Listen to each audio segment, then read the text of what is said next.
The ground trembled softly. It was past midnight. The stars above the human colony were bright and silent. Jack Turner, a former mechanic, couldn't sleep. The wind had died down, but something strange pulled him from bed. He stood at the edge of his small farm, listening. There it was again, a faint sound like knocking. No, not quite. It was softer. A dull thump, thump, thump, coming from the earth. Jack frowned. What the hell is that? He grabbed his flashlight and followed the sound, stepping past tall grass and overgrown weeds. His boots sank slightly in the moist dirt. The sound grew louder with each step. It came from near the old alien burial field. Locals said it was cursed. That strange things happened there.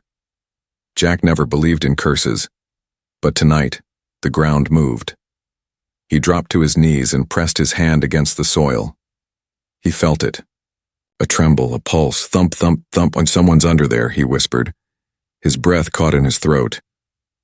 Panic hit, but it didn't stop him. He started digging. His hands clawed at the dirt, fast and wild. The soil was loose, fresh. This grave wasn't old. Someone had been buried recently. Hold on, he muttered, heart pounding. I'm coming. Minutes passed. His fingers bled. Still, he dug. Then, his hand hit something. Flesh, cold, thin, barely alive. He gasped and brushed more dirt away. A pale, trembling hand reached up weakly, barely moving. Long, alien fingers, delicate and glowing faintly blue. Jack gripped them tight. Hang on, I've got you. He worked faster, uncovering a fragile face caked in mud. Her eyes were shut tight. Her breathing was shallow. Thin breathing tubes peeked out of her nose. Primitive tech barely keeping her alive underground. Jack pulled her out of the shallow grave with a groan. Her body was small and frail, her skin marked with strange symbols burned into her arms and shoulders. She wore torn ceremonial robes, stained and covered in dirt. The girl was not human. She was alien, and she had been buried alive. Jack wrapped his coat around her and lifted her carefully. Her lips moved, but no sound came out. Her eyes, large and shimmering with terror, stared at him. She was young, maybe in her late teens by her species standards. It's okay, Jack said softly. You're safe now. But he wasn't. Sure, she believed him, and honestly, he wasn't sure he believed it either. Back at his cabin, Jack laid her on the couch and turned up the heat. He gave her water. She drank weakly, her hands trembling. Her body was freezing. He covered her in blankets, trying to keep her warm. He wanted to ask questions, but he didn't even know if she spoke his language. Still, he asked anyway. Who did this to you? Her eyes darted around the room, then back at him. Why were you buried? She shivered and squeezed her eyes shut. Her lips moved again, this time forming a whisper so soft Jack barely heard it. Sacrifice. Jack leaned in. What? She whispered again, clearer this time.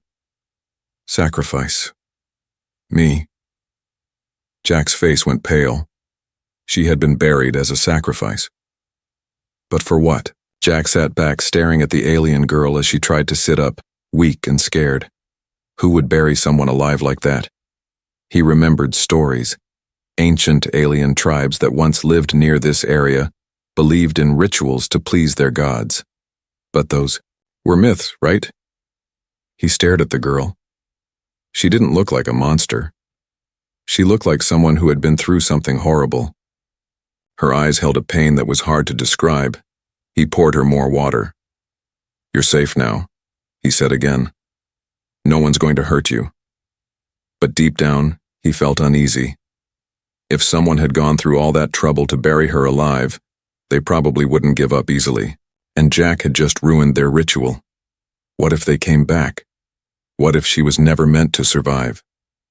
The room felt colder, even with the heater on. Outside, the wind picked up again, and in the distance, the forest whispered. The girl was alive, but just barely. Jack couldn't sleep that night. He kept looking at her. She lay on the couch, breathing slowly under a pile of warm blankets, Her hands were thin. Her face was pale, smeared with dirt and dried blood, and the burned symbols on her arms still seemed fresh. Who did this to her? Why? He stood near the window and watched the darkness outside. The burial field was still out. There. The ground where he found her was now disturbed, open like a wound. What if someone saw? What if they returned? He turned around and looked at her again. Her eyes were shut, but her fingers twitched. She was dreaming. No. Reliving something. Suddenly, she screamed. Jack rushed to her side. "No, stop," she cried out in a hoarse alien accent. "Don't bury me, I want to live." He held her shoulders gently. "It's okay. You're safe. You're not underground anymore." She opened her eyes wide and gasped, breathing fast as if she was drowning in open air. Her body trembled. Tears ran down her cheeks, cutting lines through the dirt on her face. Jack fetched water and knelt beside her. "I'm Jack," he said slowly, pointing to himself. "Jack, you?" She blinked at him. Her lips moved, but no name came. Maybe she had forgotten. Or maybe she didn't trust him yet. He tried a different way. "You," he pointed to her. "We're buried. Dirt. Ground." He mimed digging. "Why?" Her eyes filled with fear again. She slowly raised her shaking hand and drew a symbol in the air with her finger, one that matched the burned scars on her skin, a circle with jagged lines through it. Jack had seen it before. It was carved on a stone. At the edge of the burial field, she was chosen. Later that day, Jack checked his datapad and called up old colony records. He searched through alien cultural reports, things most people ignored. Buried among the files, he found something.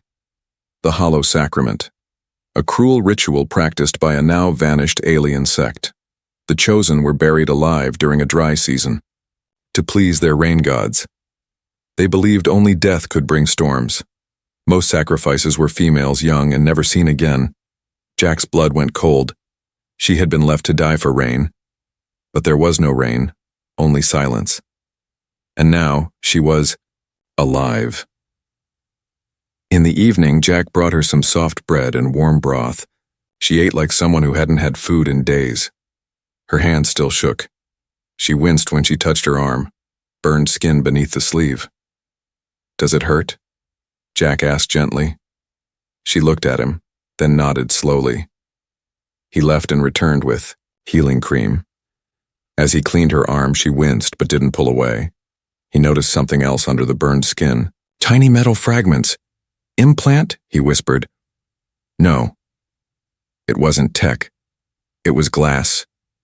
Sharp, black glass. It had been pushed into her skin. Part of the ritual. A cruel mark. Like she was less than alive. Jack stared at her, heartbreaking. "No one should have done this to you." She looked at him again. Her eyes were softer now. Curious, as if wondering, "Why is this human helping me?" She pointed at herself and said something softly. "Vey." Jack smiled. "Vey? Is that your name?" She nodded just once. It was the first time she had told anyone her name since being buried. That night, as the wind howled outside, Jack heard a different sound. Scratching. He stepped outside with a flashlight. Nothing, but near the edge of the trees he saw something strange. Fresh footprints, bare three-toed alien feet, more than one pair. They led to the burial ground, and back again. Someone had come, and left. Quietly, watching. Jack returned inside and bolted the door. He looked at Vey, who was finally sleeping peacefully, but he knew peace wouldn't last. Whoever buried her was still out there, and now they knew. She had escaped. The next morning, Jack woke early, but Vey was already sitting up. She looked stronger now. Her eyes were still tired, but clearer. She had cleaned her face and wore a loose shirt he had given her. She held a steaming cup of tea with both hands, like it was the first warmth she had felt in years. Jack sat across from her. "Did you sleep okay?" he asked. Vey nodded slowly, but something in her eyes had changed. She was remembering. After breakfast, Jack brought out an old communication device. It had translation software. He had repaired it years ago, never expecting to use it again. He placed it on the table and pointed. "Try this," he said gently. Vey looked at the device, then at him. Slowly, she leaned in and spoke a few soft words in her native language. The device buzzed, then translated in a soft voice. "Dark moon, chosen. Blood moon comes soon." Jack frowned. "What happens at the blood moon?" Vey looked down, trembling. She drew another symbol on the table's dust. This one had 3 lines crossed with a circle in the center. Jack recognized it. That symbol wasn't just a tribal mark, it was a warning.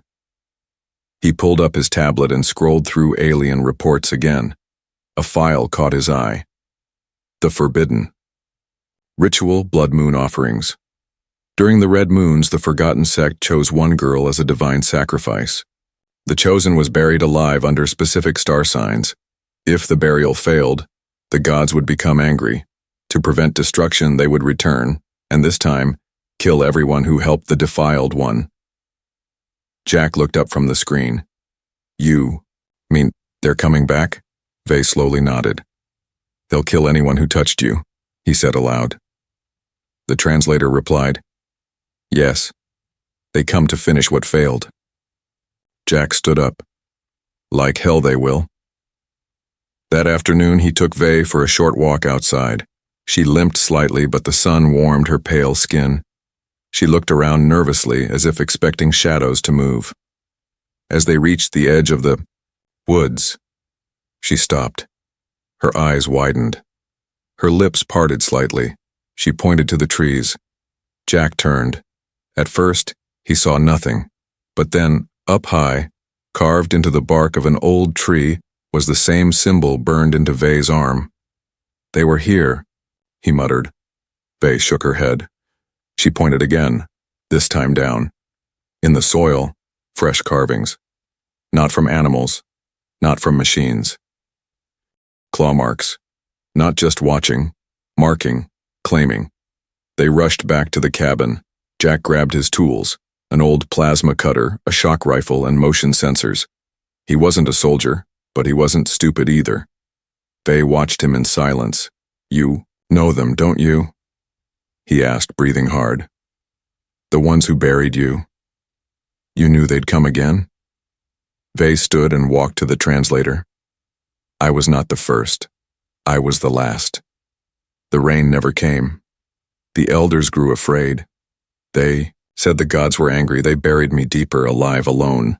Her eyes filled with tears again, but this time they didn't fall. "But I lived. That broke the curse. And now they want me dead, or all will die." Jack swallowed hard. "So your survival is dangerous to them?" "Yes." Night fell fast. The sky turned red. The blood moon was rising. Outside, strange sounds moved in the trees, soft clicking noises like stone scraping against stone. The wind stopped. Even the birds went silent. Inside the cabin, the lights flickered. Vey stood near, the window frozen. "They're close," Jack said. She nodded. Suddenly, the lights died. Darkness swallowed the room, then knocking. Not at the door, from under the floor. Jack grabbed his shock rifle. Vey stepped back, her hands over her ears. She shook her head violently. "No, not again, no more dirt!" Jack ran outside and circled the house. No one in sight. But behind the cabin he found something fresh. A new shallow grave.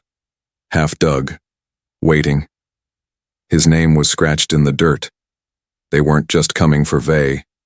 Now they were coming for him. The blood moon rose higher.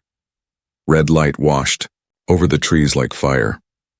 Jack stood outside his cabin staring at the half-dug grave with his name carved into the dirt.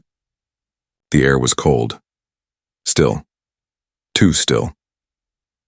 Behind him, the cabin's lights were dead.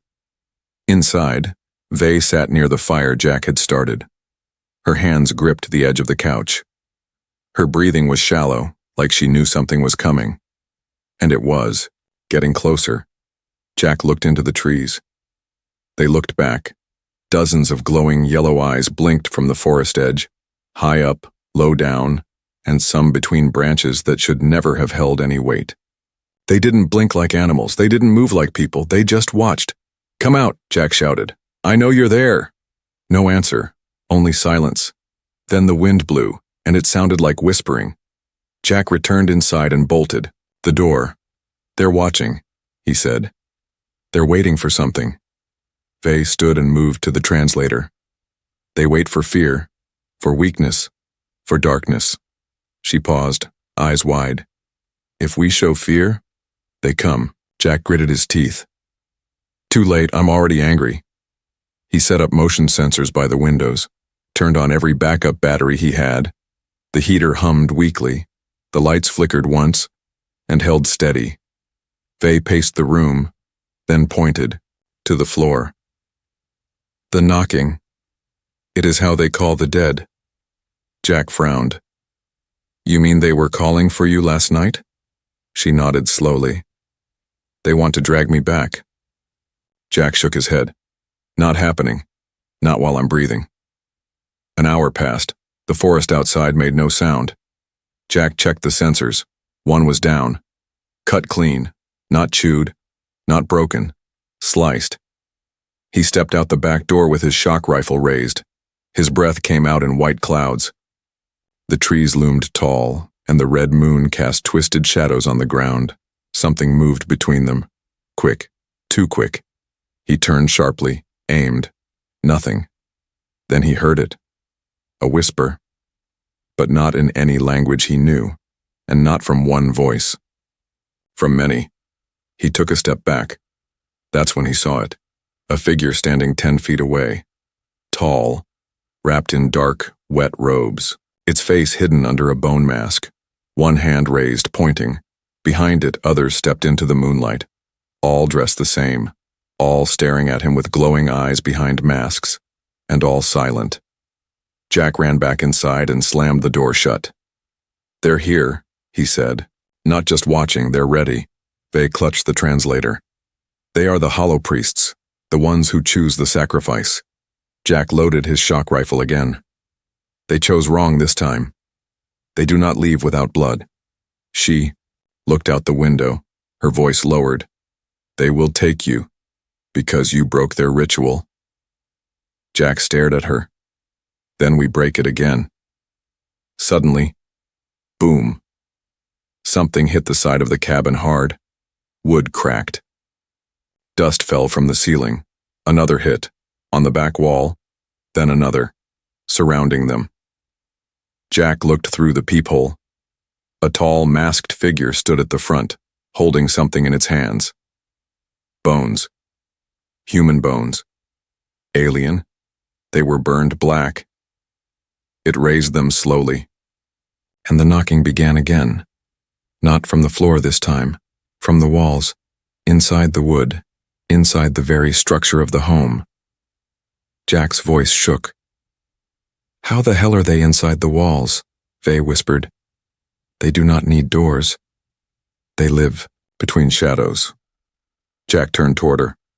"Then we light up everything." He grabbed his old mining lamps, powerful and blinding. He set one on every wall, floor corner, and shelf. The moment they turned on, screeching from outside, from under the cabin. The priests backed away into the trees, shielding their eyes. Vey gasped. "They fear the sun. The old sun. Your lights." "They hurt them." Jack grinned. "Good." But his grin faded when one final figure appeared, taller than the others, with longer arms and a crack down its mask. This one didn't back away. It walked forward, slow, steady, and pointed at Vey. Her body froze. Her legs gave way. She fell to her knees, shaking. "That one," she said through the translator. "That one is the High Hollow. He buried me." Jack raised his rifle. The creature's mask cracked more. and underneath it, a row of inhuman teeth began to smile. Jack didn't sleep that night, neither did Vey. The lights stayed on. The shock rifle stayed loaded. And outside, the masked hollow priests stood like statues under the blood-red moon, not blinking, not moving, just watching. But one of them, the tallest, with the cracked mask, smiled. Vey had whispered his name before falling into a trembling silence. The High Hollow. He was the one who buried her, the one who led the others, and the one who had now marked Jack for death too. Jack looked at the countdown on his pad. The red moon would reach its peak the next night. That's when the final part of the ritual would begin. They're waiting for the hour, he muttered. Waiting for the old gods to wake. He turned to Vey, who now sat curled in a blanket, eyes wide, hands shaking. She hadn't spoken since last night. He kneeled beside her and placed the translator close. Vey, you said I broke the ritual. She nodded. But can we stop it completely? A pause. Then she spoke through the device. Only by facing the hollow. Not running, not hiding, facing and surviving. Jack narrowed his eyes. You mean, if we stand up to them and live, they lose? Yes. The ritual needs fear. Silence, death. You gave me life. That burned their god. Jack stood. Then we'll burn it again.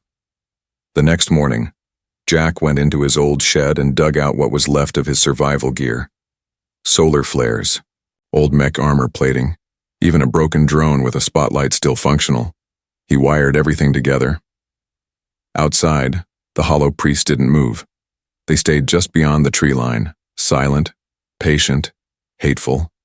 He worked all day. Every time he looked up, they were still there, watching. That evening, Vey finally stood again. She wrapped herself in a coat and walked with Jack into the field behind the cabin, the same place she had been buried. The earth still looked wounded. Jack planted the flare launchers in a wide circle around it. Every angle would be lit. No shadow, untouched. Vey stood in the center, her eyes closed. She whispered softly, not to Jack but to herself. Jack turned on the translator. I am not your offering. I am not your silence. I am not your shadow. Her voice grew stronger. I am the one who returned from death. Suddenly the wind stopped. Everything stilled.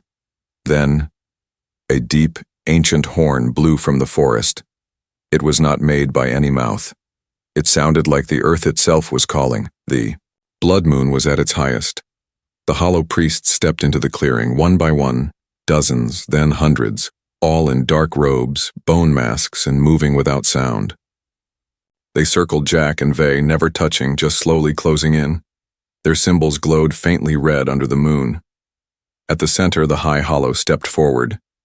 He lifted his arm and pointed directly at Vey. Return to the soil. Thor.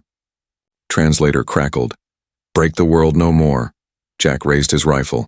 You'll have to go through me first. The High Hollow hissed, a sound like stone grinding against bone. He charged. Jack fired the flare. Boom! The night exploded in white. Light flooded the clearing. The hollow priests screamed, inhuman, shrieking cries that echoed through the trees. Some dropped. Others staggered back, their masks melting in the heat, but the High Hollow kept coming, burning but unstoppable. Jack met him head on. They clashed, metal against bone. Jack's shock rifle shattered. The High Hollow slammed him into the ground. Pain exploded in his chest. He gasped, but didn't stop. He grabbed the last solar flare from his belt and shoved it into the crack in the creature's mask. Flash.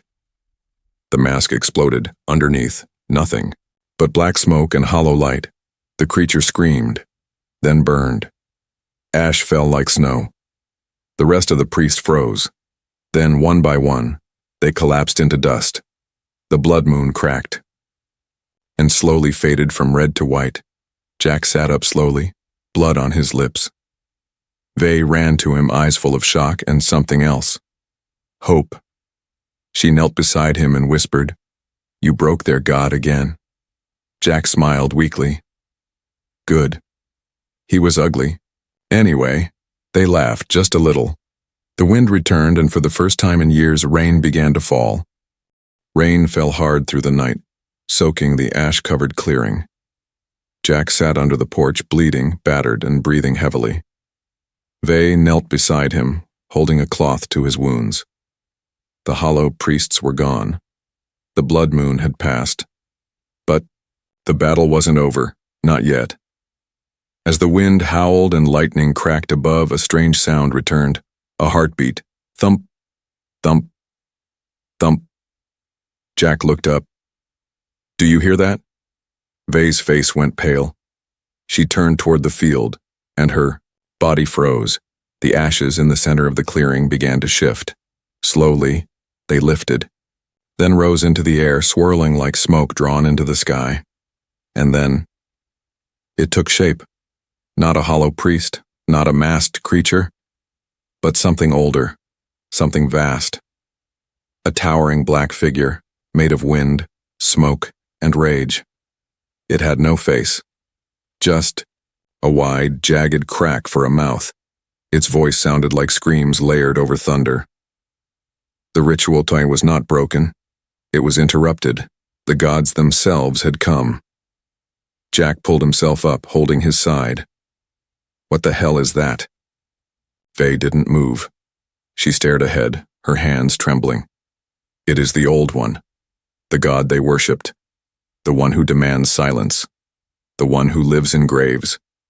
Jack grabbed her shoulders. "Then we end it. Now." She shook her head. "I cannot fight a god." Jack looked toward the lights, the flare guns, the broken weapons scattered around the field.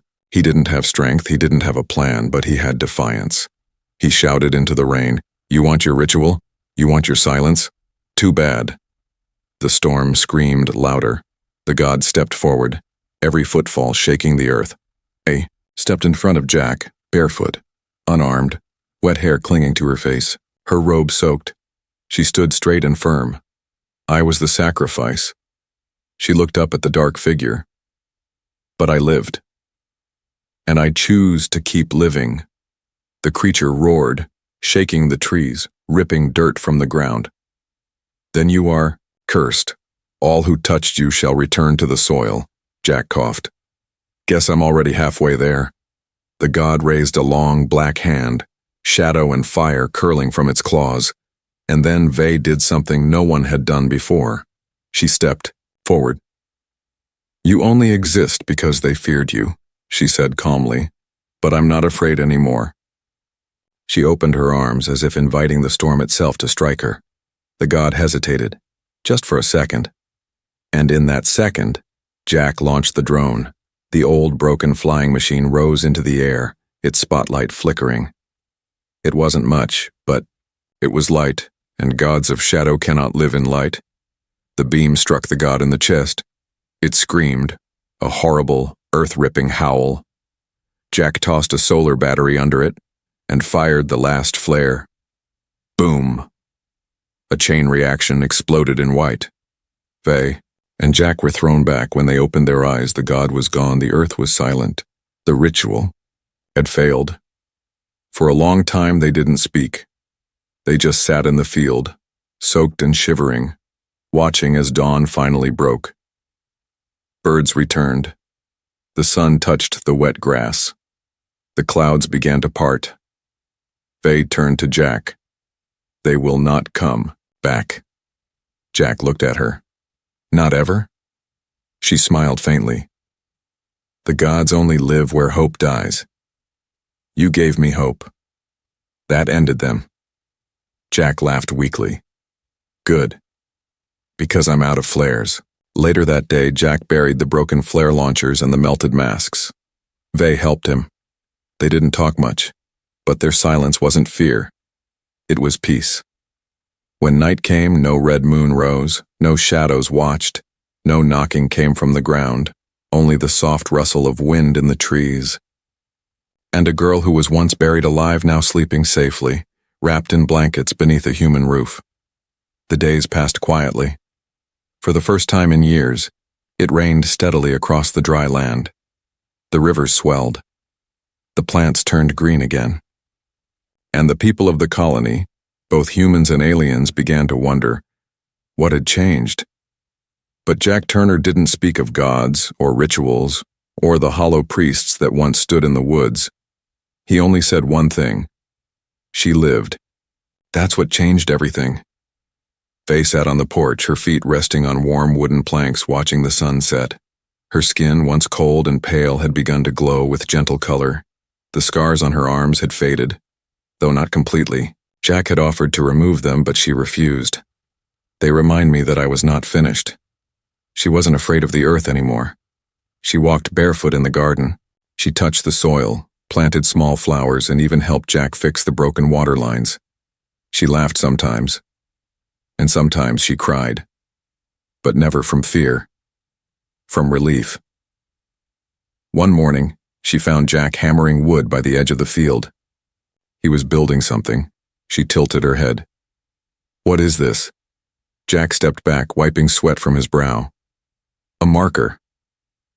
Faye looked at the wooden post. It had no name, just a single word carved deep. Alive. She stared at it for a long time, then nodded. One evening, as they sat by the fire, Jack handed her a data pad.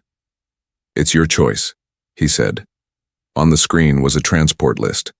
Ships leaving the colony, safe places, new homes, entire cities, across the stars. "You can go anywhere now," he said quietly. "You're free." Faye looked at him, then down at the pad, then back at him again. "I already am free," she said gently. She placed the pad down beside her and didn't pick it up again. Later that night, Jack found her standing near the old field, the place he had dug her out from. She stood tall, no longer trembling, no longer haunted. The wind moved softly through her hair. "You come here a lot," he said. "I come here to remember," she replied. "This is where I ended, and where I began." Jack didn't speak. Faye turned to him. "You didn't just save me from death," she said softly. "You gave me something I never had before." Jack raised a brow. "What?" "A future. Sometime." Later, the colony elders asked Jack about what had happened, about the lights, the red moon, the tremors, the burned symbols on the ground. He only told them enough to warn them. "If you ever hear knocking from under the ground, dig, and do it fast. The rest," he kept between himself and Faye. Seasons changed. Flowers bloomed across the field where once a shallow grave held a girl no one cared to remember. But now it was a garden. Faye tended it daily. Bright yellow blooms, deep blue vines, and one red tree that grew exactly where Jack had first grabbed her hand through the dirt. He asked her once, "Do you know what kind of tree that is?" She smiled. "One that never forgets the hand that reached in." On the anniversary of her rescue, Jack built something else. A bench, right under the red tree. He sat on one side. She sat on the other. They didn't talk. They didn't need to, because she was here. She was buried no more.